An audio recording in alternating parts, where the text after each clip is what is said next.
We are back! After a year-long hiatus, the team has returned with a new attitude, a new adventure, and let's face it, a whole new universe.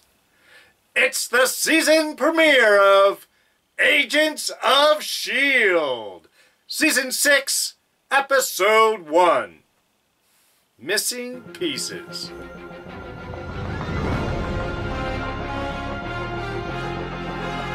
Hey everyone, D here, and welcome to our return reviews of Agents of S.H.I.E.L.D. So exciting! So yes, of course, here is your standard spoiler warning. Also, it's been a year, so we've had a couple little changes here at D's Reviews. If you look down in the description below, you will see our new quick jump index. I've sort of broken this review down, added little time codes. You can jump to different parts of the review, come back to your favorite part, watch it in any order you want. So, just a new fun little addition. You can go ahead and check that out. So, yes, it's been a year, and really have just been waiting with such anticipation. Not happy it's been so long in between seasons, but at this point, who cares? We are back. The show has started, and they really did an amazing job with this episode. First, hands off to Mark Kolpak, who heads up the visual effects for Agents of S.H.I.E.L.D.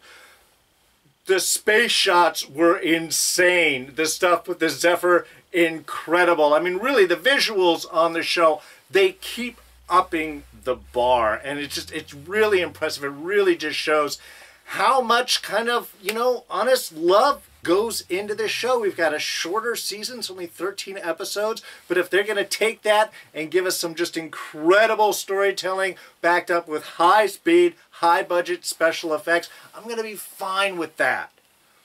I'll say now until the end of the season, then we have to wait another year before we come back. I may not be so happy then. But yeah, overall, a great episode. And you may have noticed, little bit of setup that we have gone to into this. First off, of course, it's taking up a year after the end of last season, so kind of time-wise, we're hitting into things. And hearing about that going into the episode, I wasn't totally sure how I was going to feel about it. I hate it when they sort of just jump and push things under the rug, and was hoping we'd be sort of picking things up right afterward. It was just, there was a lot of anticipation on my end of where this was going to lay out. And I have to say, seeing the episode and how they've set everything up, I'm fine with it. The fact that everybody has sort of moved into a new groove, has sort of moved on through some of the events of the past, of the year ago, of Coulson's passing.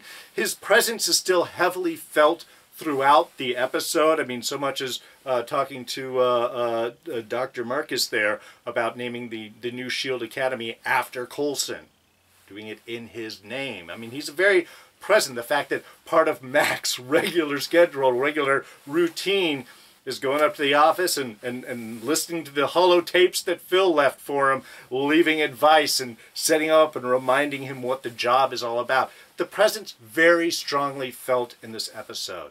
And seeing May actually be lighter, again, wasn't really sure how this was going to take, how the relationship was going to fall out. They had more time than they thought they would, is pretty much how May leaves it out. But it's certainly been enough time where the culmination of her relationship with Coulson really seems to have put her in a sense of peace. She has accepted, she has moved forward, she's seeing that there is a world out there, that we only have as much time as right's in front of us, as she has with her discussion with Yo-Yo there, to grab hold of it and take it by the hand. So we were actually seeing May kind of, I think, in the best place we've ever seen her emotionally. She, even when she was with Andrew, I mean, there was a sort of happiness level, but this is it's a full body contentment. She seems content in her place and what has happened in her life. And it's not a direction that I was expecting they were going to go, but it really feels right, especially when we have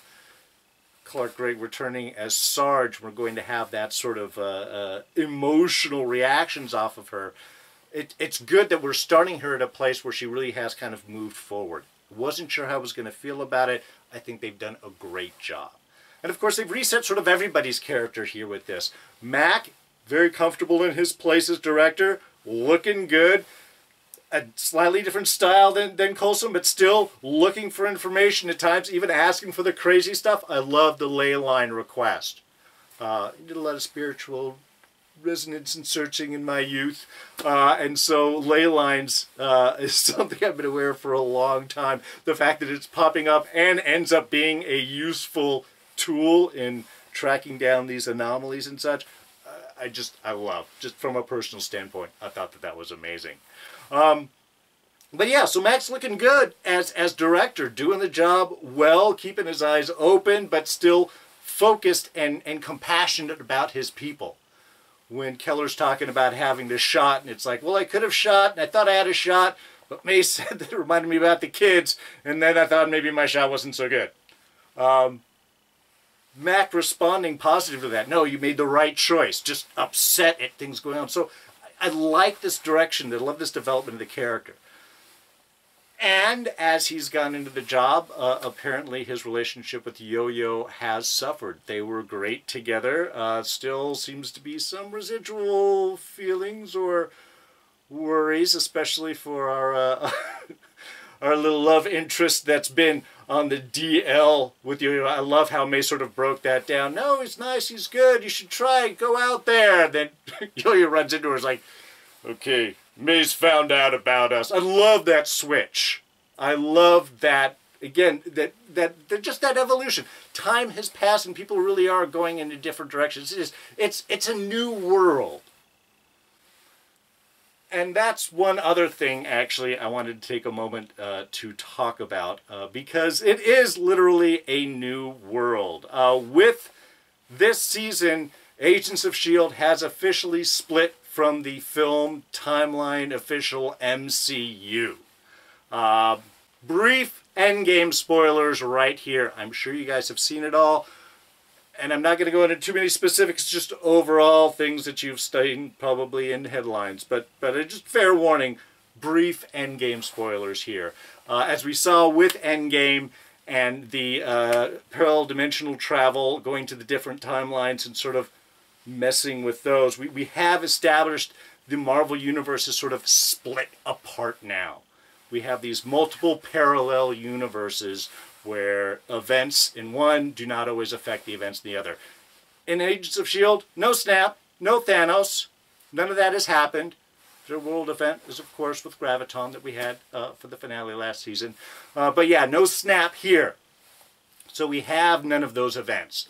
So the MCU for Agents of S.H.I.E.L.D. will be going kind of in its own universe, and they'll see what other world stories they'll want to end up intersecting. But it looks like that's the plan for Marvel going forward here, is they're splitting off, telling different stories, different universes, so they don't have to correspond to the same timeline. From a fan standpoint, I've loved the fact where they've kept everything in the same universe. Even if they didn't acknowledge the fact that those events were all occurring, I did enjoy. However, now you can introduce new crazy elements that maybe didn't fit in the old world, mutants, X-Men, down the road, establish them in a parallel universe, and then bring things together, maybe in a Secret Wars or some type of scenario. Gabriel Luna is returning as Ghost Rider on Hulu, but they've already said it's not the Ghost Rider that's been on Agents of S.H.I.E.L.D. So they're already going to do that with all of these different television universes and just sort of see what works. This allows them to sort of experiment. But the main thing is that now, yes, we are officially separated from the MCU timeline, main film timeline. So, I mean, in many ways, however you want to look at it, this is kind of its own parallel universe. And there's lots of other universes around it that might interact. And perhaps coming from one of those parallel universes is our team of villains. And once again, amazing job with Mark Kolpak and those warping through reality special effects. The shot through that wall where the first guy comes through and then the second guy gets caught. Which, again, always bad when you're moving through solid objects from a dimensional standpoint. Everybody knows that rule. But yeah, real visually splendid stuff. But our team of villains, yes, not really much is known about them. There's nothing really a whole lot is said. This is going to be one of the secrets that are left out. We don't really get much character names except old Wall Boy there, and Sarge, of course, the return of Clark Gregg, which will be another bit of fun. But have to say, did love that whole scene at the at the Museum of History in Indiana. No, it's not. It's Pasadena City Hall here in California. It's just down the street from me. It's actually my daughter's favorite building. So I didn't want her to show the whole scene where it ends up getting blown up in order to clear out the way so Sarge doesn't become like Wall Boy there. And then again, great scene, great way to build up. Fox, who was giving up so much grace advice, ends up getting killed here by Sarge. And I love how they just sort of have him come in and then leave. Just a brief hint. We've got May, you know, kind of half out of it, just catching a glimpse of him. Making sense, possible little concussion, can't totally affect. Am I seeing something? It was a perfect way. Bring him in, shock us as the audience, know that he's somebody else, and then move him on. I thought that was a beautifully done sequence. Very efficient, very cool, and again, love the giant visual effects and explosions. But as for the rest of the team, we don't really get much here. But the one we want to pay attention to is our girl who is talking about how everyone will be a butterfly. When you die, I guess she believes very much in that transconfiguration of the soul. But her character name actually is listed as Butterfly, and that is very important. Played by Brooke Williams, the character Butterfly is also known as Layla Miller. She is a mutant, first shown up in the House of M storyline. But her power, her ability, is to raise people from the dead. And I know we're seeing everything from different universes, and obviously Sarge came through this dimension. Seems to imply that he is not from here. He is not our Coulson. But much like I mentioned when I did my quick little reaction review of the first trailer for this season, when Fox says, you're him, you're a member of S.H.I.E.L.D., you know, Sarge responds, never heard of it. But Butterfly smiles. She responds like she's looking at Fox and then she's looking at Coulson, Sarge, to see if there's any response. Or there's a knowingness in that little smile that she gives. And considering that her power, if we are following the comics basis, is to raise people from the dead, that might explain some things. Now, there is a hitch. Of course, in the comics, she can raise people from the dead, but they have no more emotional connection to anything. They're basic sociopaths. But they might be doing a little tweak here, perhaps, instead of sociopath, instead of taking away their soul, as sort of it's I think it's listed as, she can return people from the dead, but they don't have their soul. They're sociopathic. Perhaps she can just change memories, a little tweak on stuff. So something I want to pay attention to. It is a theory that is floated out there, but I wanted to bring that up because of that reaction that she had, that it does see, and the character name is Butterfly. It's not just a guess from anyone's point.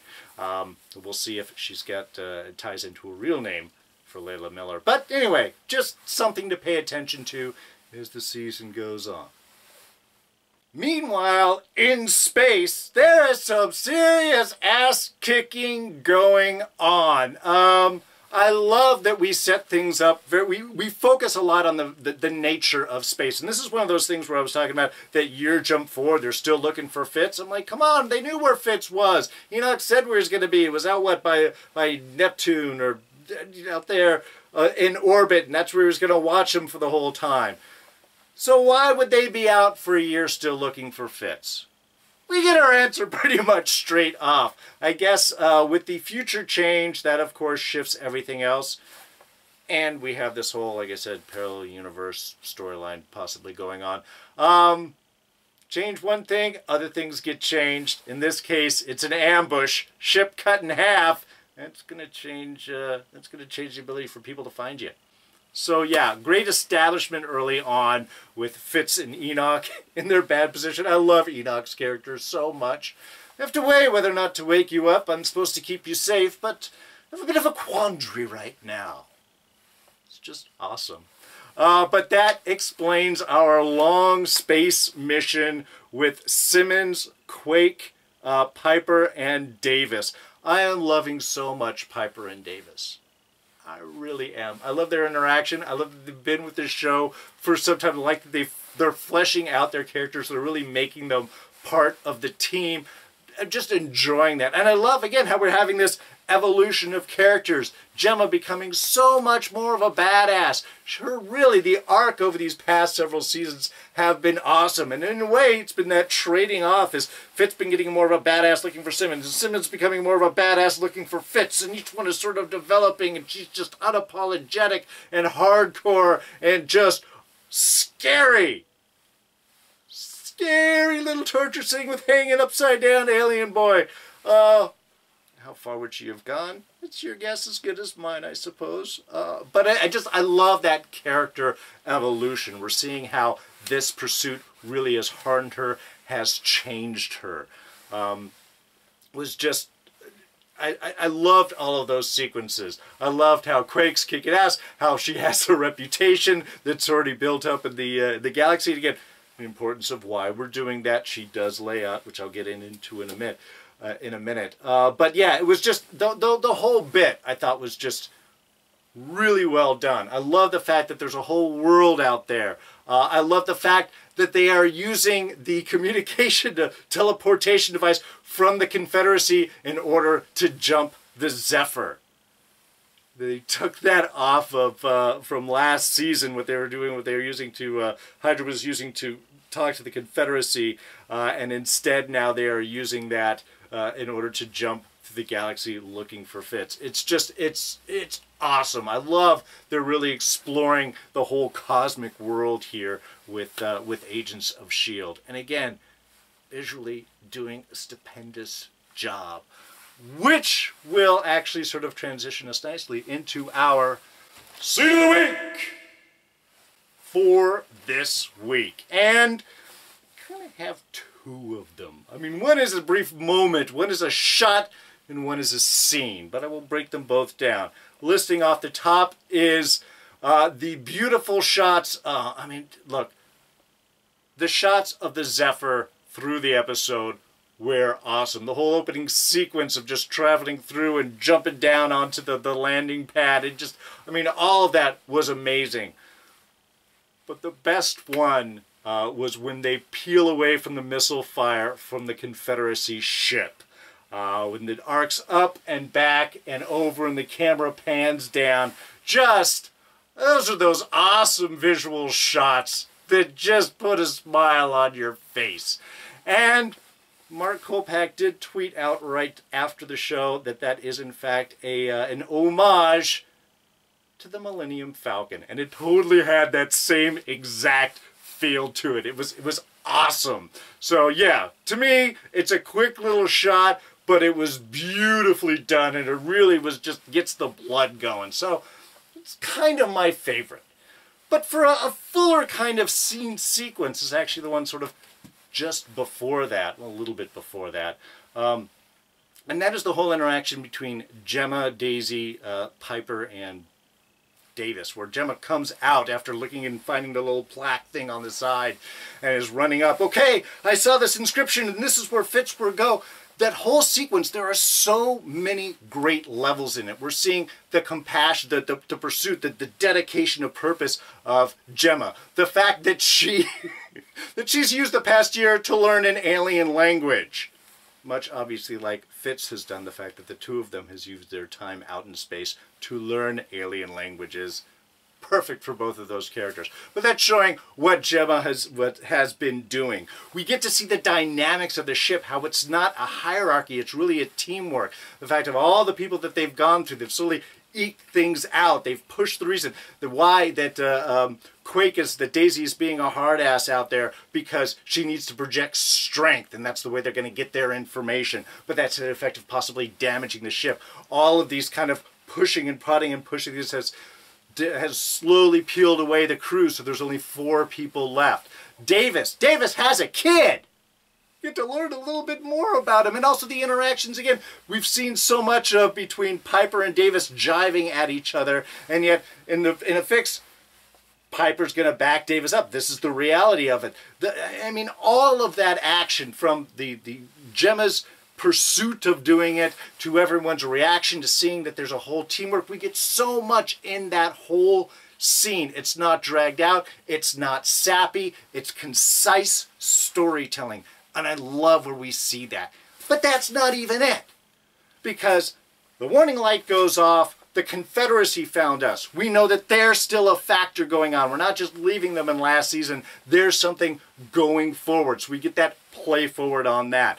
We get everyone running around doing the quiet it all down moment. Turn off everything so the censors can't do it. And we get down and everyone's just looking and, oh, and scared. And then we end with a beautiful space movie reference joke. As they're whispering out, they're going to see us. No, we'd already be dead. And Gemma's in the back. We don't have to whisper. Sound doesn't travel in space. Every space movie people are whispering when ships come up. They always quiet down. It's always like, don't make anything. And this is just a perfect, like, logical statement about the reality of it is, we don't need to be quiet. Now, I guess you could possibly say that they could be talking and that could possibly send reverberation through the windows and that might pick it up on super sensitive sensors. But come on, let's just be real about it.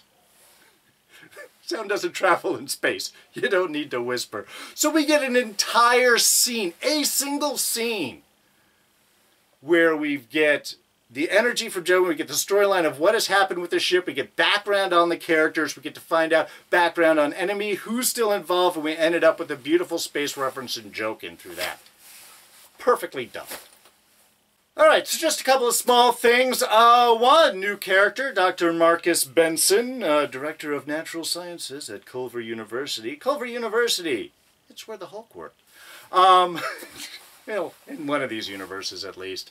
Anyway, nice. We're seeing just great character intro. Love, he's got already a little bit of dimensionality to him. He's super smart, but he's a little bitter. He's a little old. Developed a bit of drinking problem. Also, gay. Nice, very subtle reference on that. When he died, I had someone that I used to drink with, but when he died, I mean, it was again, subtle, quiet, not big, just a natural relationship, natural character stuff.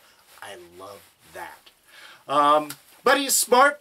It's going to be interesting to see how he comes in. They want him to head the new S.H.I.E.L.D. Academy, which is great, in Coulson's name, as I mentioned before. So, yeah. And, of course, the whole thing is, how do you recruit someone? Tell them that you have people in space. Gets them every time. Now, one person we didn't see this episode was, of course, Jeff Ward, Deke, the man from the future. Now, last season was sort of left off in a possible, did he leave to go travel the world, as he said, or did he wink out of existence once the timeline was corrected and his future no longer occurring? And it was kind of up in the air there. I kind of could see it both ways personally. However, since we do seem to be going into the whole parallel universe theory, which, of course, is a particular theory that Deke himself had brought forward, that would mean that he would still be around. Any time traveling doesn't go in your own universe, it goes into parallel universes. Therefore, he is from a different parallel universe where that particular future happened, but he has traveled over to this particular universe where that future does not. He's still moving forward in his own personal timeline. That hasn't changed. So we'll probably be seeing Deke next episode or the one after that very soon either way, especially as they do seem to imply that maybe the one thing that Sarge and his team are after is someone like Deke, maybe a person out of time, or you could think from a different dimension, but they themselves are from different dimensions, so, or parallel universes, so that wouldn't make any sense. But no Deke today, but hopefully next week. I enjoyed the new kid Fox. Was trying to be like, you know, naming things, irregularity storm, reality vortex, you know, it's being the Cisco from Flash. Unfortunately, of course, he seems to have gotten killed by Sarge at the end. So, he made a splash, but now he's dead. And finally, our little denouement of the episode. Fitz, alive, working on some planet, doing something for a guy called the Controller, and needing to do a bit of an injection in order to do something like that. Is that to see in the dark? Is it radiation protection? Is it super strength? Is it some sort of addictive chemical he's had to use in order to survive where he is? We're going to have to wait to find that out. We do know that, like Gemma, as I mentioned, he did spend his time at least learning a foreign language. Very appropriate. Also, even for that one moment, Ian DeCastecker just owned the character that he was. Whatever Fitz world is in, you bought it immediately. His physicality, his reaction to the shot, the resetting. God, I've missed watching that man work. Can't wait till next week.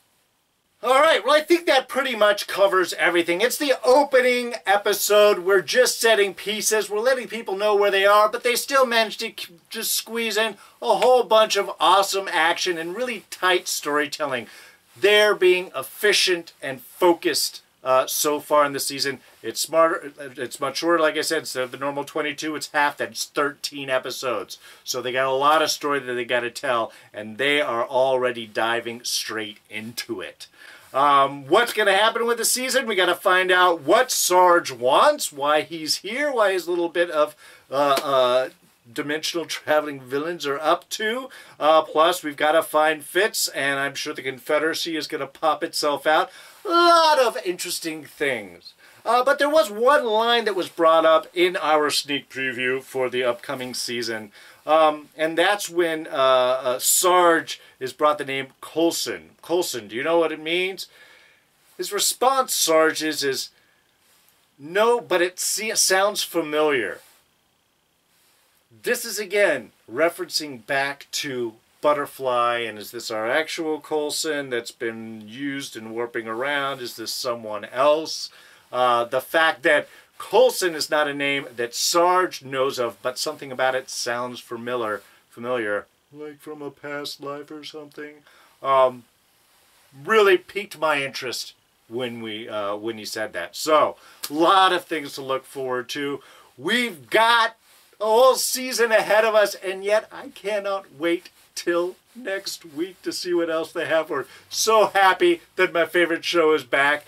I got my jacket, I got my shirt, I got my outfits going on. Just really time to dive in, and so excited. Thank you guys also so much for joining me with this review. What did you guys think of it? How excited are you? What are your thoughts? What are your ideas? What are your plans? Let's get some theories going right now that we got some information. You know where to put those? Right down in the section below. In the meantime, why don't you hit the like button too? Let me know that you enjoyed this review. Share it with your friends. All sorts of fun little buttons that you can press right here. You can, of course, always catch me on Twitter and Instagram. I am at Darren Jakes. We got the whole season coming up right here. Plus June 24th, we get the final season of Legion coming up. And then in August, we have Preacher returning. Plus 2 more episodes of Game of Thrones. Don't miss any of those reviews. You won't if you're a subscriber to that by clicking this button right here. And I'll throw up a couple of our latest reviews right here for you to check out. So, that's going to be it for me. I'm D, and I'm out of here. Thank you guys so much for joining me with this review. Catch you guys next time. Bye-bye.